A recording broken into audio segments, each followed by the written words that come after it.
Hello everyone, this is GWA and MSW Hall of Famer, the KliniK. And today is November 17th, 2011, my 27th birthday and the 10th anniversary of MSW's first event, The Big Bang. It's been a wild ride over the past 10 years, from The Big Bang, where I wrestled in the very first MSW match, all the way through to this past Sunday, Starrcade 2011, celebrating a decade. And even though I'm retired now, being able to be at that event to wrestle Ozzy Lyons, to finally have that match with him, that match just re-energized me so much, just brought out a lot in me, just really was something that I needed in my life. And to see all the great young talent of MSW finally stake their claim, finally start their rise to the top, finally begin to reflect their true potential. It was just amazing to see, both in the ring and from a backstage perspective, watching all of the matches. It was just amazing. I mean, seeing the Crimson Prince come into his own, actually eliminating me to win that Battle Royal, and then going on to win the Tables, Ladders, and Chairs match and become the MSW World YouTube Champion. He's finally using what I taught him, and I know he'll make me proud in the future in MSW. Ozzy Lyons, man, you gave me one hell of a match, and I definitely appreciate that. You finally stood up, you became a man, and that's what I wanted to see out of you. That's what everyone wanted to see out of you. Now this whole issue between us, the whole issue of you walking out, is behind us, behind you, and now you can move forward and begin to chase whatever goals you have now in MSW, to chase the championships, to chase the victories, and from what happened at the Scoop Slammies, maybe to chase Lawrence. The Advocate, you already chased Lawrence at Starrcade. You came very close, and one thing that I wanted to point out that I was very impressed with was the fact that although Lawrence defeated you, he had to use a schoolboy to do it. Lawrence usually finishes off people with a spear or a tombstone or a big move, but he threw everything that he had at you, and you took it, and you kicked out, and you kept coming back, and you kept coming back, and brought the fight to him. And that was just amazing to see. Perhaps the very best match in MSW's 10-year history, and Lawrence just snuck the win that close, and I think a rematch could very well go in your favor. I would love to see one.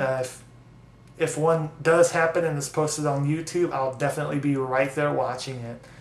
Drake Carnage, man, you came close to beating the kid, passed out in that submission hold, but I'm very glad that you did not tap out. I'm very glad that you had the wherewithal to really just suck it up and to just do everything you could to try to get out of that hold, to fight the hold till the very last second.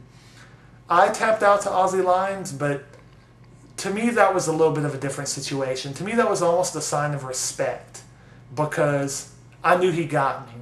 And to me, I have nothing left to prove. I've been through it all, I've done it all. There's nothing left for me to prove. And I don't feel like I lost anything by tapping out to Ozzy Lyons. In fact, I feel that I showed him that respect that he deserved, that he was able to make me tap out, not once, but twice. And, you know, thinking about that match with Ozzy Lyons, it brought out something in me. It really just re-energized me, really made me hungry to return to the ring. And I've been thinking about it, and, you know, the thing is, I am still technically fired, and I do have some things going on to where I wouldn't really be able to wrestle a full schedule at this point in time. The next year is going to be kind of a tumultuous one for me, and of course for MSW it's going to be a big one with all these young talents rising through the ranks and rising through the way. And to me, I really don't want to get in their way. I really want to see what develops with them, kind of stay out of the picture, and see where these talents go. But when I lost to Lawrence Alfred and he fired me, when I lost the GWA World Backyard Wrestling Championship, You know, having studied so many videos of Lawrence in order to prepare for that match with him, one thing I noticed was that he used a rematch clause to regain the title from Lil Ace. And I did some research, and at this point in time, all GWA World Backyard Wrestling Champions are entitled to a rematch upon losing the title. They don't all always get to do what Lawrence did and cash in with no notice to the opponent, but they definitely are due one. And I did a little more research, and even with my situation being officially fired, I believe I am due one. And I've consulted with the GWA Board of Directors, I've consulted with MSW management, and we've all agreed on this. I will challenge the GWA World Backyard Wrestling Champion next November at Starrcade 2012. The champion right now is Derek Knight, but no matter who that champion is, I will be at that event and I will challenge for the GWA World Backyard Wrestling Championship, Starrcade 2012 in November 2012, 1 year from now. If I'm not living in the Louisiana area anymore, I will travel down here for that match. And over the next year, I won't be seeing very much, if at all, in wrestling, but I will be training. I will be training hard. I will be learning new moves, new holds, new strategies. I'll be getting into the best physical shape that I possibly can, so that 1 year from now, I will be able to give everything I have for the GWA World Backyard Wrestling Championship. And if I do win that title next year, no, you know what? When I win that title next year, I will defend it on a full schedule, as the other champions have in the past. To me, the GWA World Backyard Wrestling Championship is the top prize. I held it once before, and you know, there have been many critics of my reign because of the way that I not won it, but gave it to myself. And looking back, in some ways I agree with them. You know, I do feel that I was at that point in my career that I could hold the championship, but at the same time I can see that it's a championship that truly needs to be earned in the ring, not given to oneself under some sort of a technicality. So I am planning to right that wrong. I am planning to show the world next year at Starrcade that I am truly deserving of being the GWA World Backyard Wrestling Champion. This time I'm going to do it the right way. This time I'm going to win it in the middle of the ring. And no matter who my opponent is, and it's probably going to be someone with whom I've had a lot of history.